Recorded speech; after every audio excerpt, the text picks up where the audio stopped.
Good evening. Welcome to all of you who are here in the room and those who are watching from a distance. We begin with silence. The silence of death, the silence after destruction.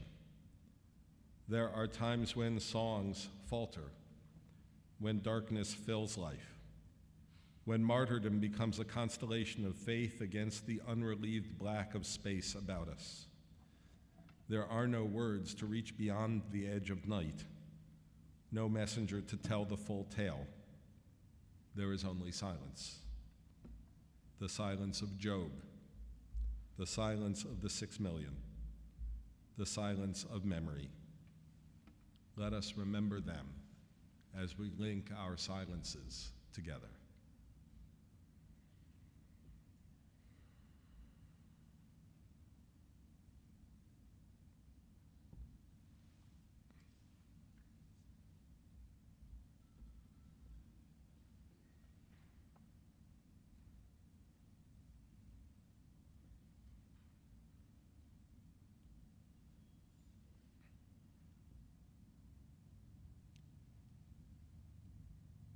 The poet Abraham Shlonsky wrote, "In the presence of eyes which witnessed the slaughter, which saw the oppression the heart could not bear, and as witnessed the heart that once taught compassion until the days came to pass that crushed human feeling, I have taken an oath to remember it all, to remember, not once to forget.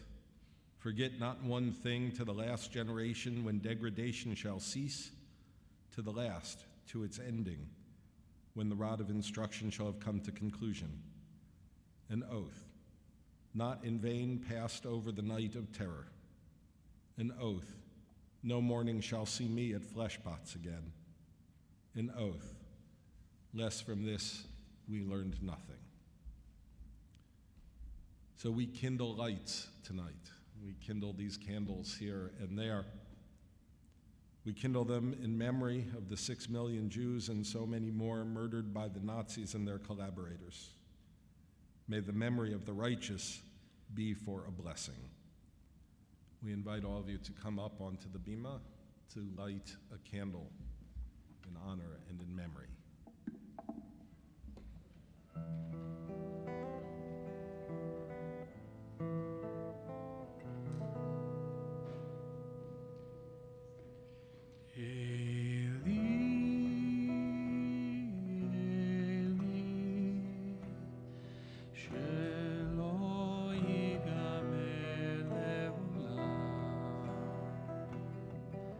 Hakol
Such a yellow is carried lightly way up high. It went away, I'm sure, because it wished to kiss the world goodbye. The very last, so richly, brightly, dazzling yellow. Perhaps if the sun's tears could sing against the white stone. For 7 weeks I've lived here, pent up inside this ghetto, but I have found my people here.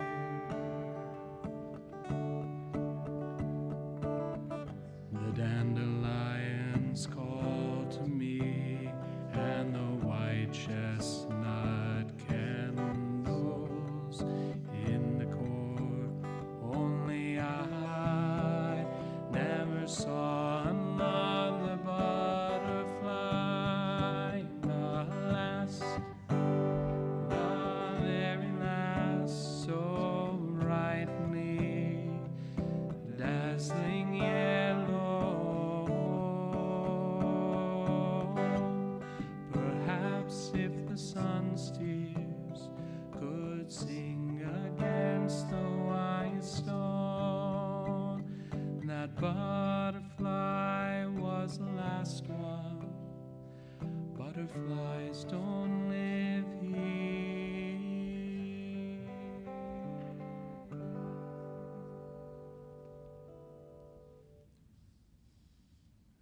Just a couple of weeks ago, I had the opportunity to be with a group of members of our community in Warsaw and Krakow and Prague, which meant a visit to Auschwitz and a visit to Terezin. That song, I Never Saw Another Butterfly, is based on a poem by one of the children in Terezin. And to be in Auschwitz, and to walk into this room with the books of names is one of the most extraordinary things. Giant books, and so much bigger than any human being, fill the room. And in those giant books, in tiny letters, are the names of the victims that have been identified thus far. It's an extraordinary amount to think about. And then I came home and got this letter and an email from a poet and a playwright, a friend, Rich Orloff. I cannot light 6 million candles. I cannot imagine so many flames. I do not wish to reduce so many lives to a statistic or rob you of your name. As I struggle to conceive the unthinkable, as I yearn to turn something beyond my imagination into something I can touch, let this be my entrance. Let me remember one person vividly. Let one stranger become familiar. Let me bear witness to one story. Let one person's life become part of mine. Let me light a candle for you each year. Let me say your name. And if I cannot learn the details of who you were, let me fill in the blanks to construct the rhythms of your days, the fullness of your years, the unique blend of your thoughts, the texture of your life. I will never fully grasp your life. I cannot even fully grasp my own. But I promise I will do what I can so that you will forever be real. So we think of those whose names we know, whose names we'll never know. Those who are members of our own family and those who are part of the human family. We think of them all as we stand for the El Malei Rachamim, the prayer for the immortal spirit. Each soul, each one of 6 million souls. Hey.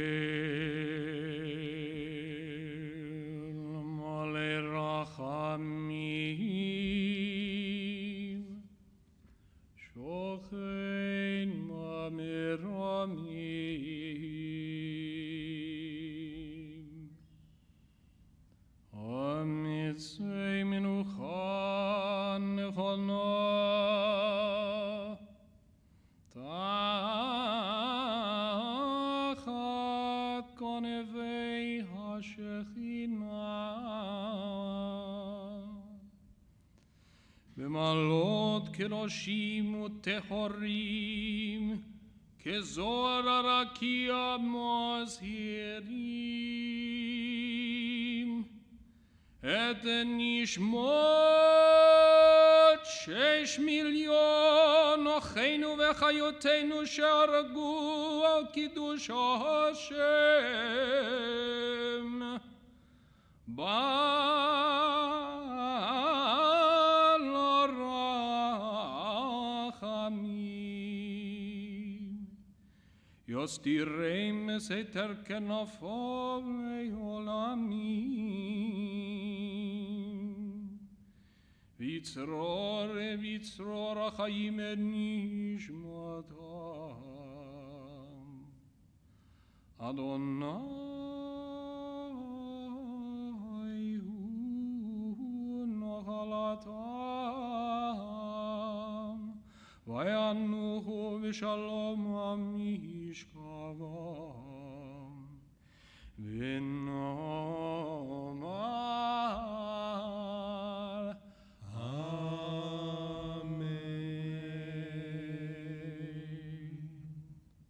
Fully compassionate God on high, to our 6 million brothers and sisters murdered because they were Jews, grant clear and certain rest with you in the lofty heights of the sacred and pure, whose brightness shines like the very glow of heaven. Source of mercy, forever enfold them in the embrace of your wings. Secure their souls in eternity. Adonai, they are yours. They will rest in peace. Amen. We say the hallowed words of the Kaddish Yatom, the mourner's Kaddish, which doesn't mention death or mourning. These are words of blessing. So we bless each of those lives lost, what they brought into the world, what they created, and what remains from who they were. So we say these words: Yitgadal v'yitkadash shemei rabbah, B'alma divrach hirutei v'yamlich malchutei, b'chayechon uvyomechon uv'chayei dechol beit Yisrael, ba'agala uv'izman kariv v'imru amen. Yehei shmei rabba mevarach le'olam ome omaya, v'yitbarach v'yishtabach v'yitpa'ar v'yitromam v'yitnaseh, v'yitadar v'yitaleh v'yitalal shmei dekudusha brichu, le'elo min kol birchata v'shirata, tushbechata v'nehemata, da'amiran bi'alma v'imru, amen. Yehei shlomo rabba min shemaya, v'chaim aleinu v'al kol Yisrael v'imru, amen. Osei shalom b'mromav, hu ya'aseh shalom, aleinu v'al kol Yisrael v'imru, amen. Will you be seated? I'd like to ask Jim Schuster to come up.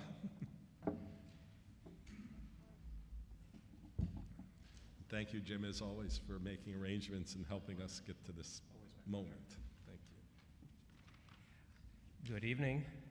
One quick announcement before we start the program. Many of you may already be aware of the fact that the Skokie Holocaust Museum opened a brand new exhibit this week on genocide, not on the Holocaust, but on genocide. And I've already been asked about it, so for what it's worth, for people who are interested in that, by all means go see it, it's very good, but if you wish to wait for a guided tour and to do it as a group, we will put something together at the end of the summer or the fall, to be determined, but there will be something for those who would rather wait for the group. So, in 1980, Congress unanimously, if you can imagine that today, mandated that the U.S. Holocaust Memorial Museum, which had not even yet been built, should lead the country in an annual commemoration for the victims of the Holocaust. The rest of the world does that generally on January 27th, which is the anniversary of the liberation of Auschwitz. But in the United States, it has been our practice normally to do that in conjunction with the anniversary of the Warsaw Ghetto Uprising. And that's done on a lunar calendar, so the dates vary, but tonight is the Erev of Yom HaShoah. As Jews face almost unprecedented and violent anti-Semitism both here and abroad, perhaps that's needed even more than ever.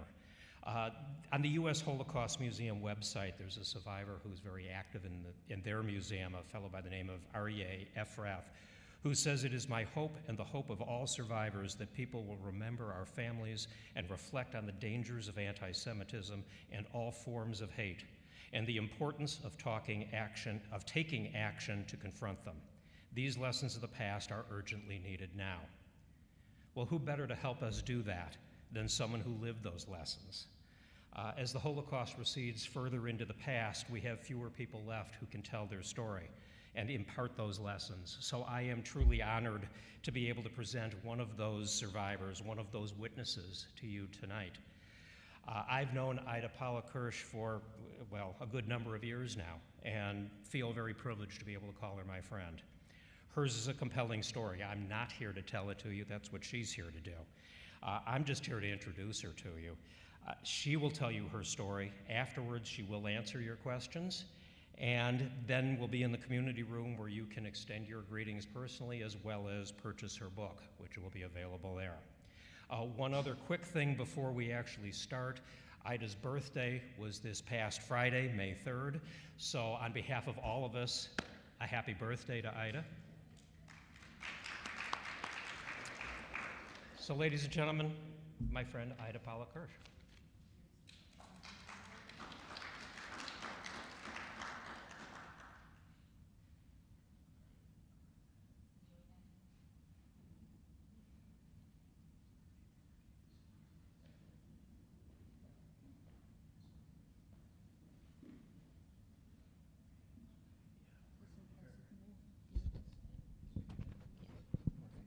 Good.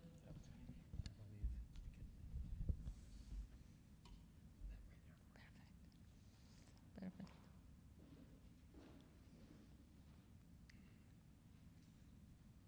Okay. To begin with, I want to thank you for inviting me. This is a big honor for me, and I always speak. If whoever invites me, I'll come and I speak, and I don't take any honorarium for it. I'm just happy, to come and spread the word, because some people already said that children didn't remember, children didn't suffer. Well, I am here to tell that that's not true. It started, of course, with elderly Holocaust survivors. They were very important in the beginning, so the children were forgotten. But I'm here to start to spread the word about children. As it happens, I also have a very good photographic memory, so whatever I tell you is what I do remember. What I don't remember, I don't tell. So to begin with, I was born in Poland. I was born a twin. I had a twin brother, Adam.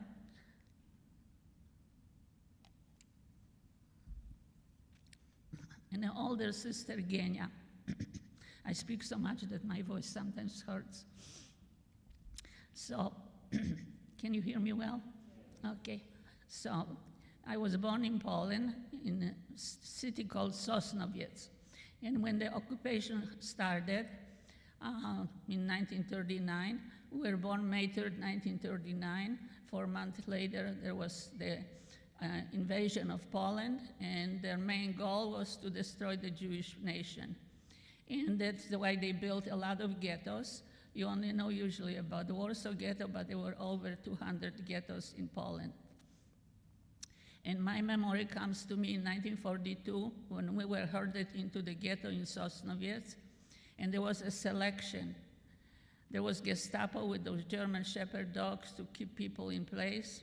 And let's say to the right, they will push people who are old, sick, and right away send them to the death camp. To the left, they will push people who are young and able to work and send them to a working camp.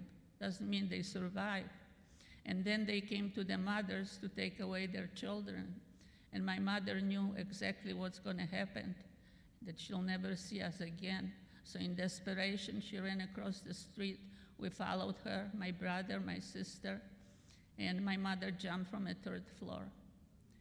She was, she knew. So that started chaos in the ghetto. People were running in all kinds of directions. And my mother's sister, my Aunt Rose, was there, and she took us into hiding. I do not remember the hiding part, but I remember that one day I was walking with my Aunt Rose by the barbed wires of the ghetto, and from outside a man called her name. Who was he? He was a Catholic Christian man who used to work with her. Since she was not there, place was closed, he came by the ghetto. And when he saw me, he asked her, Rose, who is this little girl? Because he knew that she had boys. And she told him that now maybe I'm an orphan and an extra mouth to feed. And he immediately offered to take me with him, but never returned me. There was no choice. At night, my aunt handed me over the barbed wires. He took me to another city to his wife. And well, they had a problem.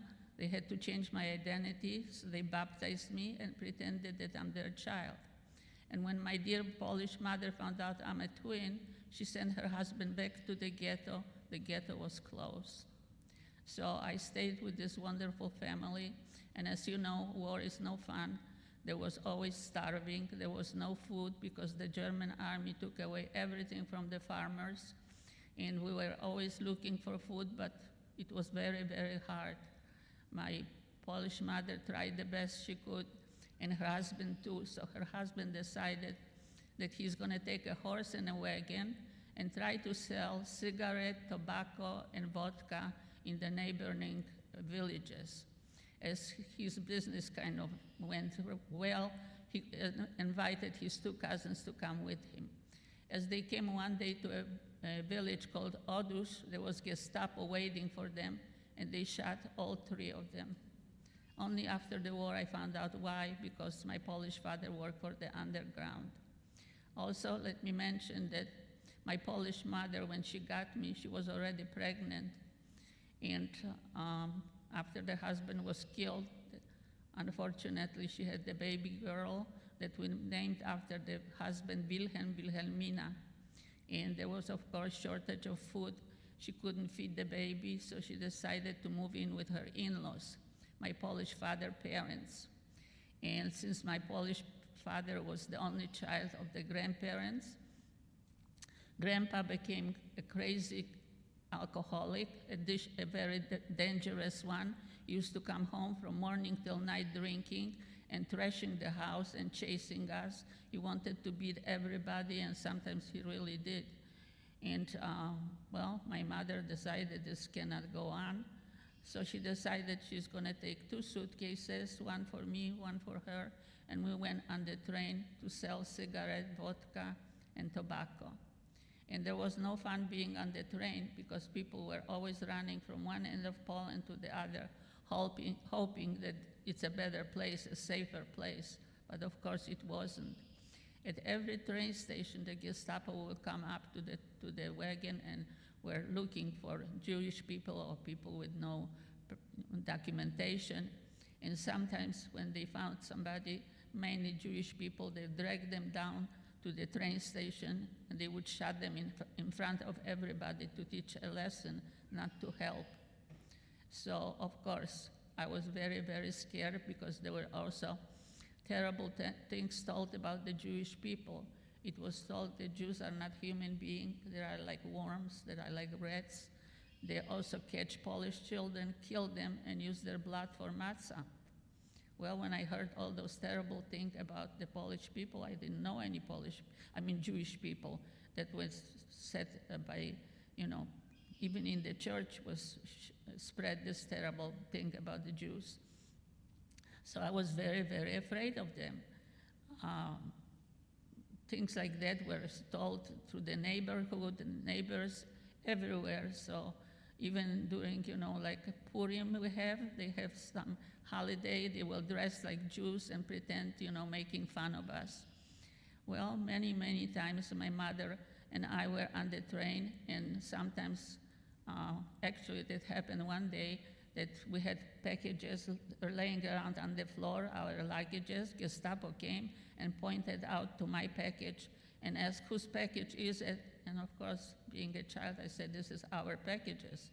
So we were taken to the Gestapo offices that were by the train station, me and my mother, and separated. Like she was in one end of the building, I was in the other. And I was sitting there, and in front of me there was this Gestapo man with a big table, large table, with pictures of his family, and he kept staring at me, staring. And suddenly he picked up the phone and talked to somebody, and then he took my hand and took me to the hallway, and there was my mother with one suitcase, and he said to us in broken Polish, "Well, this time I'm going to forgive you, but don't do it anymore because somebody else is not going to be as kind as I am to you." What could we do? We have to continue to do it because that was the only way we earn a living.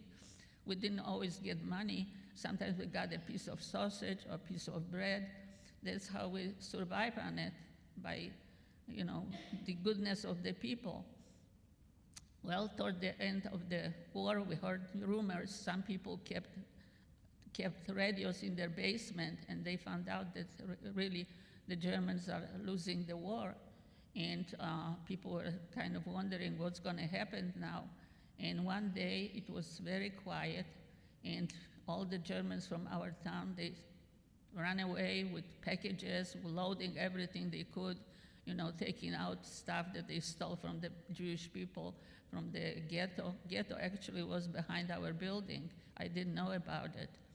And Grandpa even went to the ghetto when, there was finally able to go into the ghetto, because one day, as was very quiet in the city, we heard music, and we saw tanks coming, and there was the Russian army came to liberate us.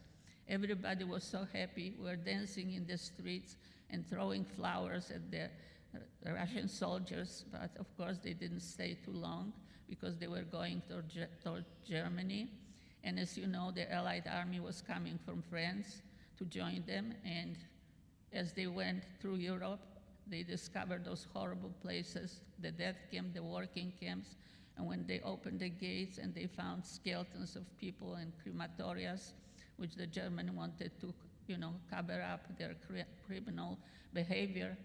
Well, the Holocaust survivors who survived, they were homeless again. They started to go to the places where they once lived, and somebody else lived in their places. They were not happy to see them coming back, and they chased them away, and sometimes they beat them up. So they were homeless again. And in our city of Częstochowa, where we live, the Holocaust survivor who came first, they organized themselves like a social organization, and when they were giving away the apartments after the Germans who left. And when my mother found out about it, she came to them and she told them that, during the war, she saved a Jewish child, and the only thing she wanted is an apartment because it was impossible to live with this crazy grandfather. So when the Jewish committee found out that, she saved a Jewish child, they gave her an apartment under the condition that she has to bring me, let's say, to a temple, and I have to learn about who I am, that I am Jewish. And one day my mother left me in the temple, and I was petrified because people didn't pray, the same way as the Catholic people pray on their knees. And I could not understand the language they used because it was Hebrew. They were wearing shawls and kippas. And all I was thinking, my God, why did she leave me here? Now I'm going to be killed and use my blood for matzah. And all I could think is, how am I going to run away from here? How am I going to get out of those people?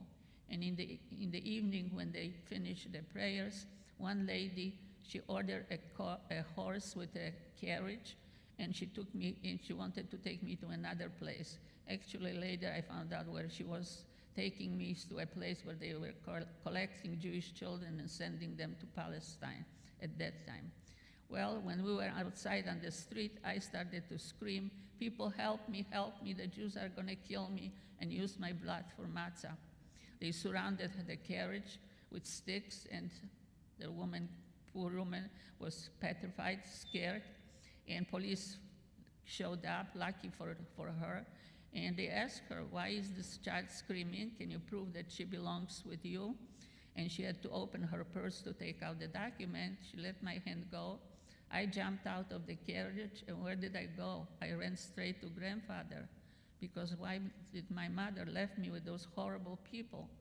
I just couldn't believe it. I didn't want to go back to her, and since then I never went to her. I stayed with grandfather. And let me also mention, going a little bit back, that's when war started, my father wanted to be a good citizen, so he joined the Polish army. Of course, we know that a few weeks later, Poland was completely taken by the Germans, and as my father and the other soldiers were taken as prisoners, they were right by the Russian border. And when the Russians saw them, they took them away from the Germans, and my father survived in Russia. And at the end of the war, when the war was over, anybody who had Polish citizenship was allowed to come back. So my father, came back and came to our landlady and asked her what happened to my family. And she told him, sorry, Mr. Paluch, as far as I know, your wife committed suicide. I don't know what happened with the children. And my father was really thinking that he's alone. But let me also mention that my mother had 13 siblings, 5 brothers and eight sisters, and only 3 of my aunts survived. So when my aunt heard about this Jewish child starting those troubles, almost a pogrom really, they said to each other, wouldn't that be something that was our own Ida? Why did they think so? Because my Aunt Rose, before she died, she sent messages to everybody she could that after the war, if somebody survives, they have to go to Częstochowa and look for me. So they decided to come to Częstochowa. Of course, they came to the Jewish organization and told them, we want to see Ida. We suspect she's one of the twins, of our sister child. And can we see her? And they said, well, the trouble is that the grandfather is drunk and he hates Jews, and you cannot even, go to the place where he lives. The only thing we can arrange that Ida will play in front of the building. You can stay across the street and take a look at her. And as I came out from the building and I played in there, when my aunts saw me, immediately they recognized me, because in 1945, at age 6, I looked like my older sister when she was 6. And right away they decided that I am their niece. Somehow they got together with my father and told him, Leon, that's my father's name, we think that one of your twins is alive in Częstochowa. You have to go there and, claim her, something to do about it. So my father came to the Jewish organization and told them, I want to meet, the place where Ida, that was still in his mouth, my name, because my name before was Irena, my Polish Christian name. And he told them, I want to find out, if this is really my daughter or not. So they did. I remember there was a president, Dr. Goldberg, and he took him to Grandpa's house, where he had kind of respect. And when he knocked on the door, he said to Grandpa, this man is probably, Irena's father. Well, Grandpa let him in. When I saw this Jew, I said to myself, no way, he's not my father. My father is buried in the cemetery. Who is this man? Probably a Jew. He's gonna, take me away. And I ran after under the bed. I was hiding. They had to drag me out. And my father kind of supposedly was crying. And he took out from his wallet a picture, and he showed it to me and said, do you recognize this woman in the picture? And when I looked at the picture, I said, yes, this is my mother. I still remember my biological mom. And my father said, well, this is my daughter. You have to let her go. And Grandpa said, no, you Jews, you are rich. You have gold. You have everything. You have to pay me, because I am the one who saved her life. I stick out my neck for her. Never mention my Polish mother. And my father told him, all I have is, I just came from Russia. All I have is my shirt and my pants. What can I do? I don't care, he said. You have to bring me money. Let's say, like thousands of dollars. Well, my father went all over Poland to Jewish organizations, and somehow he collected maybe a few $100s, I'm making it up, and brought it to grandfather. And when grandfather saw the money right away, he said, oh yeah, I let you have Irena, because I can buy a lot of vodka for that money. And he released me to my father. My father brought a taxi, and forcefully put me on his lap. I was screaming, and I was really suspecting he's a Jew, and I was scratching his face and spitting at him. And I said the worst thing to my father. I said, "Too bad Hitler didn't finish you up." That's what I said to my father. My father decided to take me to my aunt's house, and they kind of asked neighbors to bring some children out so I won't be so scared.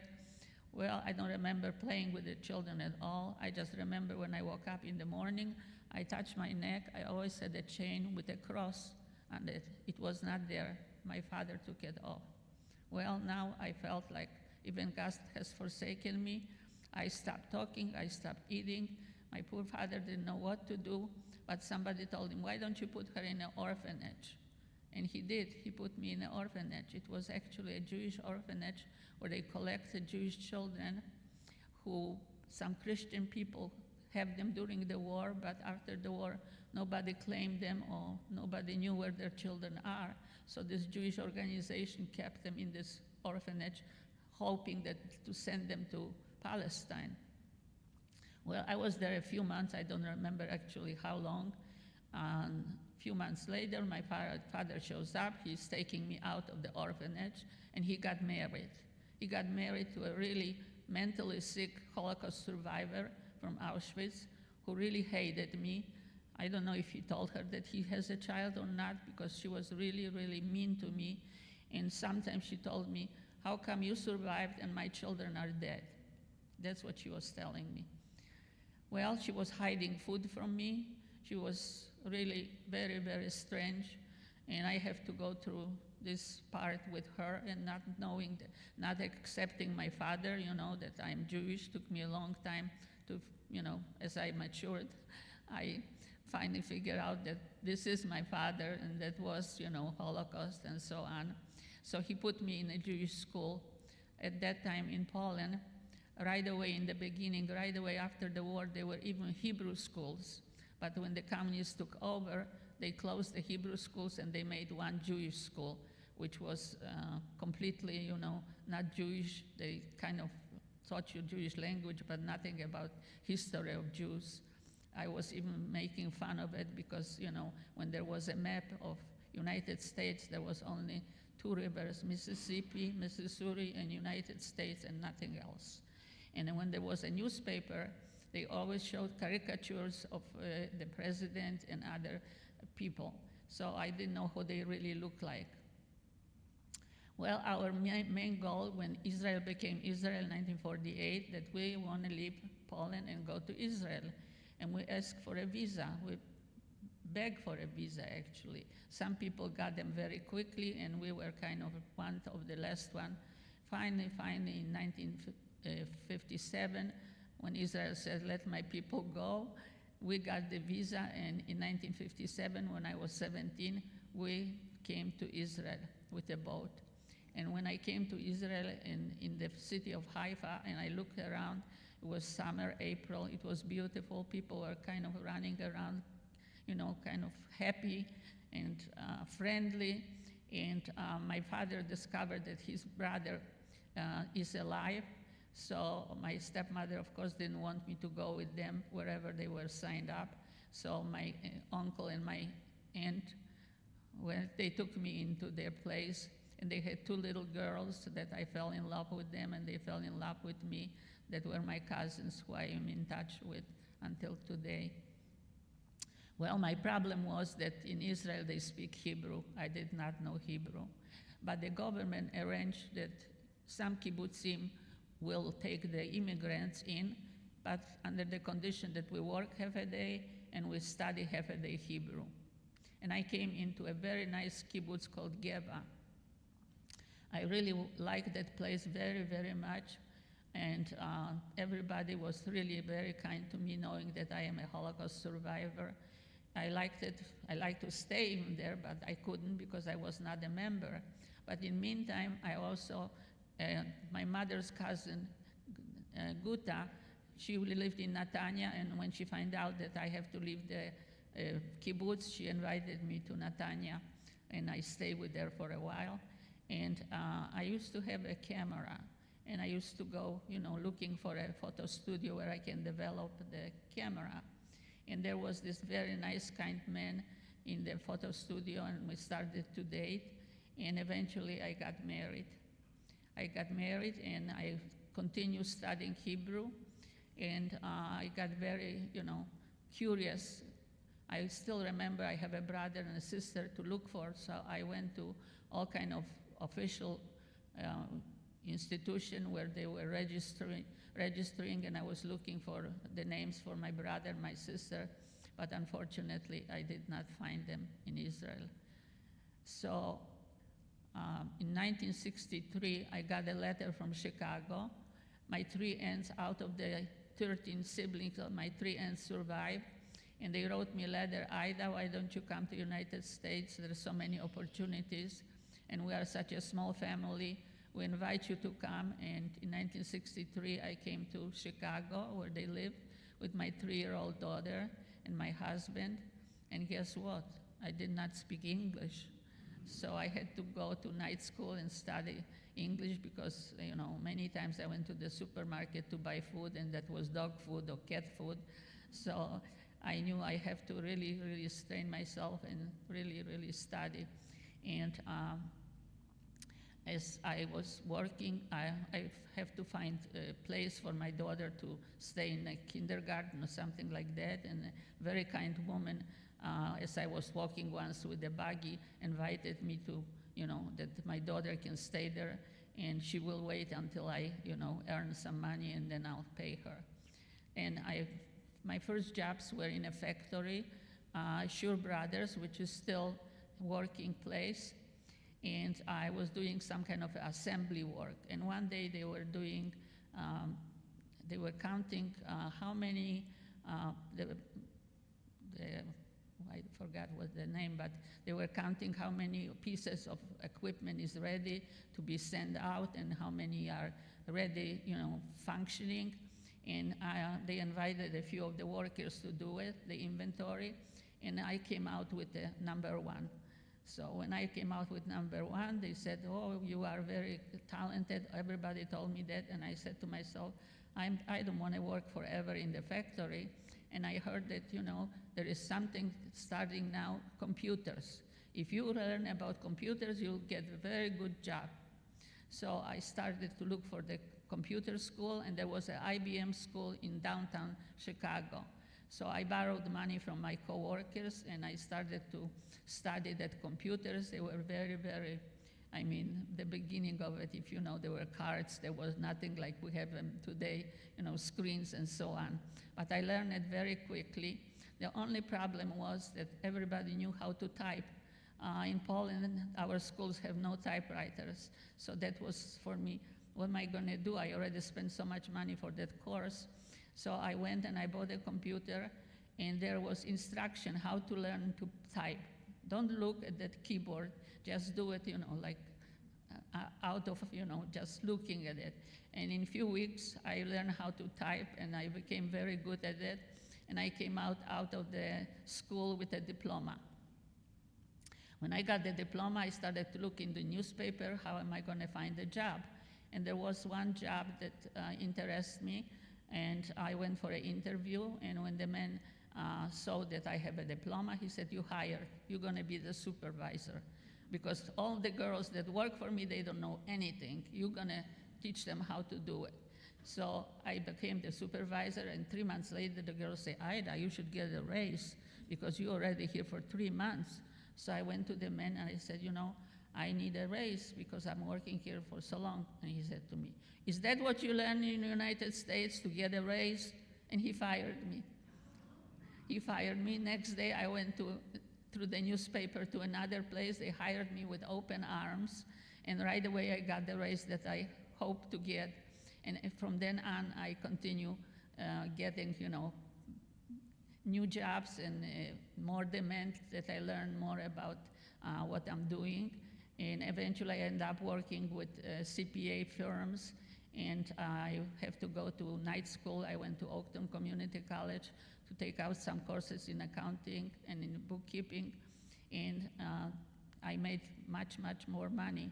And at that time, I told my husband, you know what, now I would love to bring my Polish mother to United States because now I have some money. So in 1976, I sent for my Polish mother and she came to United States, and my daughter finally had a grandma.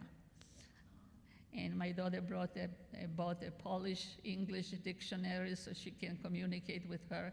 And at that time, I was watching some soap operas when I went to work, and I came back, and she very clearly, explained to my mother, and then my mother told me the story, and I saw that they're communicating very well. Well, I moved to Skokie in 1972. I bought a townhouse, and later on, I actually bought a home on Main Street. And one day I was walking in front of my house, and I saw a group of people standing in front of a building, a lot of people, and there was like a rabbi blessing the place. And I was wondering, what is it? What kind of place? So a few times I knocked on the door, nobody answered, but eventually 3 ladies one day came down and said, "Who are you?" I say, "Well, I'm Jewish, and I hear something that you opening a Holocaust museum here in a storefront."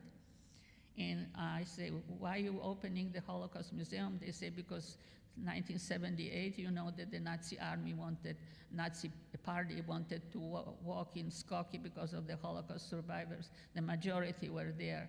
And we have to teach them that, Holocaust really happened because people deny that Holocaust happened.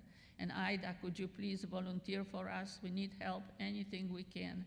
And I'm volunteering already over 30 years.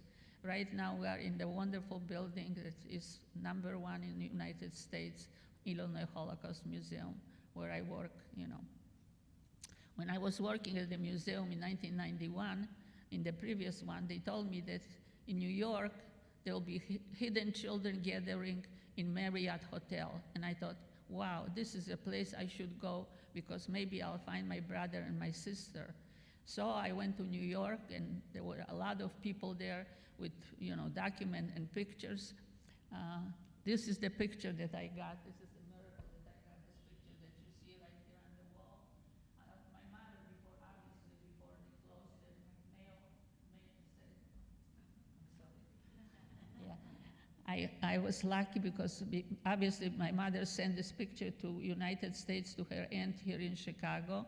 And when my other aunt saw the picture, she said, "This is Ida's picture." And imagine, there is my mother holding us on her lap, me and my twin brother Adam, and standing is my older sister Genya, and this is my Aunt Rose, who gave me away to the Christian family with her son.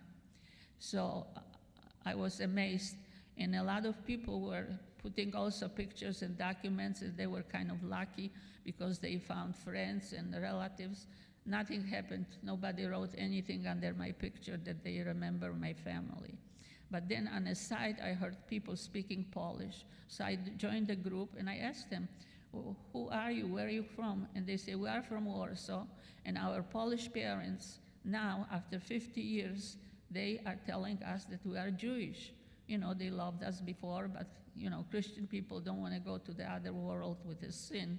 So they tell them, "You are really Jewish. Somebody brought you to my house, or we found you on the street," and they don't know their identity.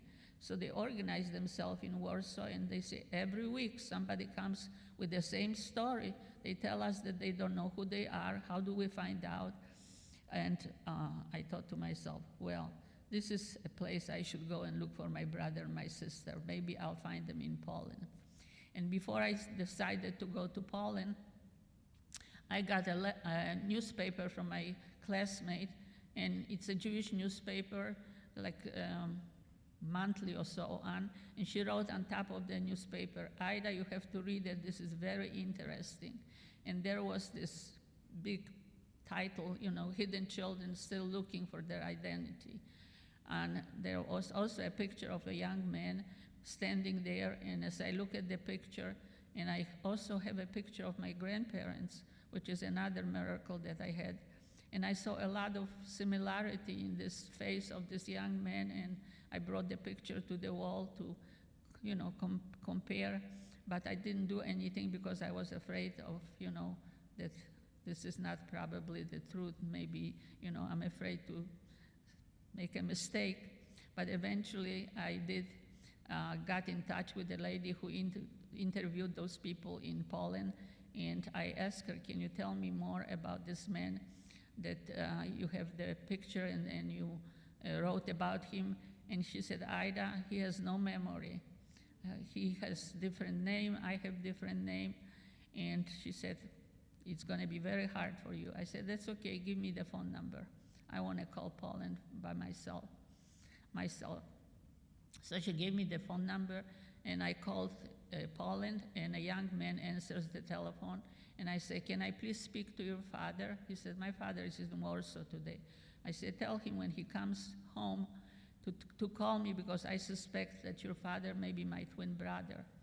Well, kind of, they let it go, but I come home and I sit down to dinner, and the telephone rings, and this time a man's voice is on the phone, and he says, you left a message with my children that you think you are my twin sister. When were you born? I said, I was born May 3rd, 1939. He said, for sure you're not my twin sister. I was born 1942. I said, really? How do you know you were born 1942? Oh, that's because my Christian birth certificate says so. Ah, I say, so is mine. I have a fake birth certificate, that says that I was born around 1941 or so. Well, he said, why don't I help you, to look for your brother? Why don't you come to Poland?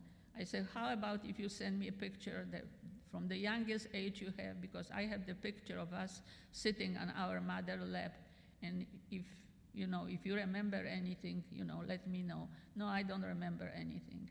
So a few weeks later, I get a big envelope, and he sends me pictures of his 3 children, 3 boys. And the older boy, when I look at his picture and my father's picture, there is so much similarity. He looks so much like our father. And the youngest child looks like me sitting on my mother's lap. And then he wrote, I told you I don't remember anything, but there is one thing I do remember. I was always praying, God help mommy, God help daddy, and God help Mr. Leon. So I ran to the telephone and I asked him, you know who is Mr. Leon? No.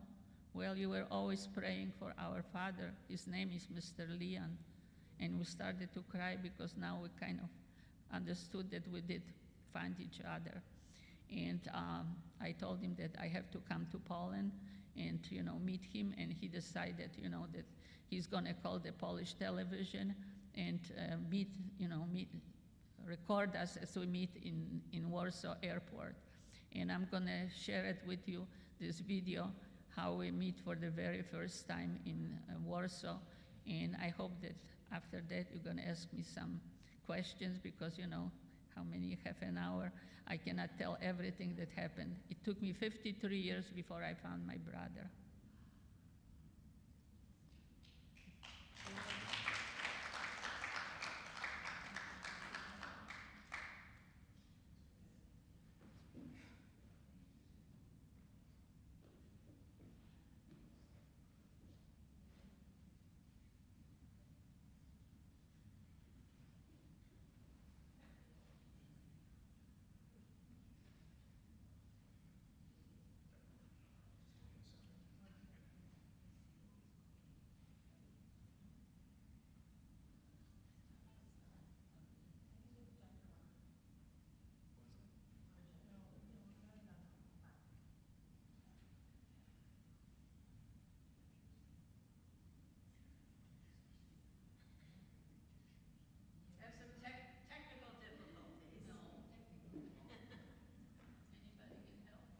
They're going to help, but let's.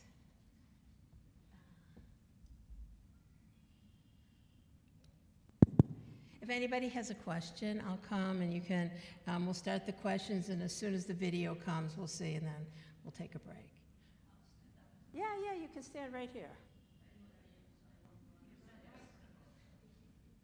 Questions?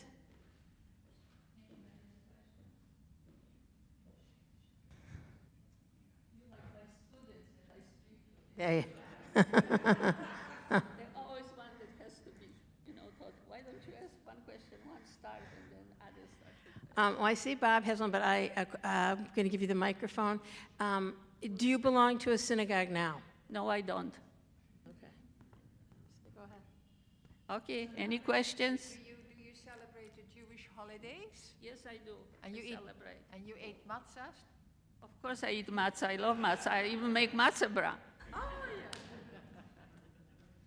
So, pardon me? What happened with your father? Okay, the question about my father never left Israel.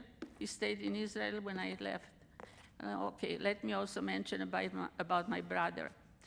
When I found my brother, I asked him, what happened to you? And he said when they closed the ghetto, they took everybody to the death camp called Majdanek, and they did medical experiments on my brother. So when he came to United States, we gave him the best help that possible, and I tried to make sure that he's, learning English, but he wasn't that much open to English. He was more open to Polish. So my brother, unfortunately, with the COVID that happened, he passed away because his body couldn't take it. This really isn't a question, but more of an observation. As you were talking when you were a little girl and brainwashed about Jews, I realized how easy it is for Germans or Polish to be brainwashed about Jews. Yes. and taking the blood. I agree. I heard it not only from Polish people. I work with Filipino people, and they told me the same thing. The Jews killed the children and used their blood for matzah. And then I had a friend who was from Greece. I don't say about everybody is like that, but she told me in their church they say it the same thing. The Jews killed Jesus, and that's how, that's how it starts. All right, we got it working, but we have to use the microphone. Okay. We're patching it up here, people. Can you reset the video? Okay. This week, the U.S. government gave special permission for Polish immigrant Adam Paluch to live in this country. Now, his request is a very simple one: to live with the sister the horrors of war once made him forget he even had. Here's the incredible story of loss and redemption from our Chicago Bureau Chief, Jeff Flock. Adam and Ida Paluch, twins, together here on their mother's lap in Poland in 1940, and not together again until now. Nobody can tell me that the child does not remember.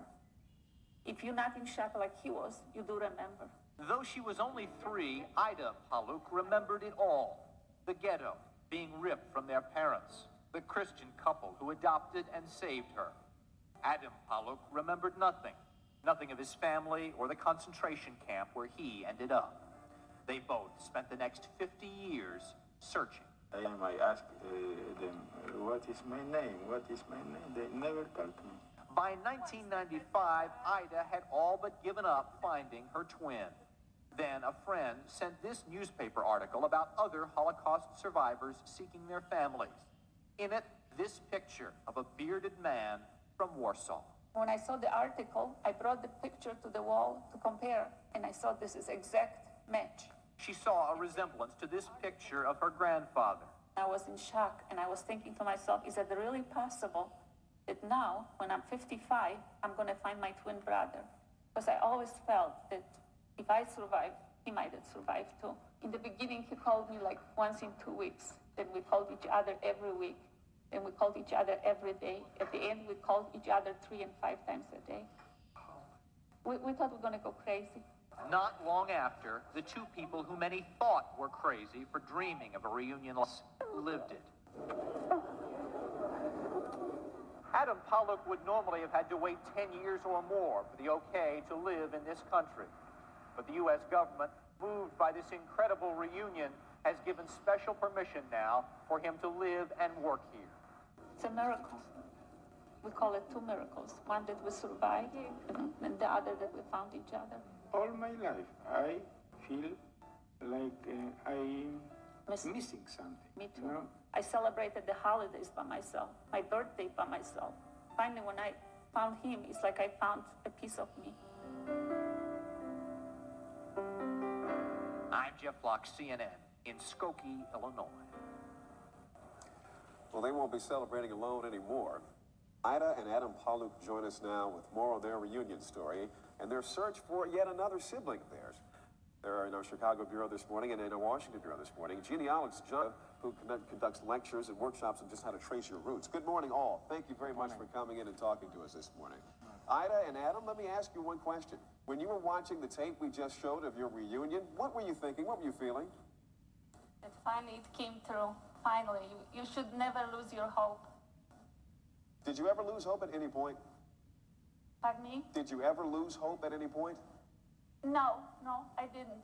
I never imagined my brother dead, and I still hope that my sister is somewhere there. Now, your sister, is she an older sister or younger sister? She's an older sister. She's 10 years older than us, and I found out that she was taking care of us after my mother's death during our stay in ghetto before I was taken away. And you found your brother because someone brought to you a newspaper clipping. It's possible, perhaps, that somehow, some way, someone might bring your pictures from this broadcast this morning to your sister. That's what I'm hoping. That's what I'm hoping. If I could only reach her. If you allow me, can I say something in Polish? Because if I find my brother in Poland, maybe she's still in Poland. Please, go ahead. Okay. Genia, my jesteśmy tutaj I bez ciebie to jest jeszcze nam brak ciebie. Gamby Ivry, Genia I matnim C2 Arec, anachnu pobe, anachnu zrichim otach. Genia, as du verstehst Yiddish und du verstehst, mir sind du mir warten auf dir. Can you tell us what you said? I say, Genia, if you somewhere there, we are here, and without you, we're not whole. We're waiting for you. Adam, I would like to know, how did you come to know or come to feel that you had a twin sister who was someplace else? You were raised by another family, Catholic, I understand, in another country. Yes. You know, I never was looking for a sister because I don't remember nothing from wartime. You know, I was looking for somebody who recognized me, who I am, for somebody who helped me during the war, and I was looking for mother for every my life. You know, I never give information to newspaper. I am looking for sister because I don't know about sister. So what was it like the very first time you two talked on the telephone? And what did you talk about?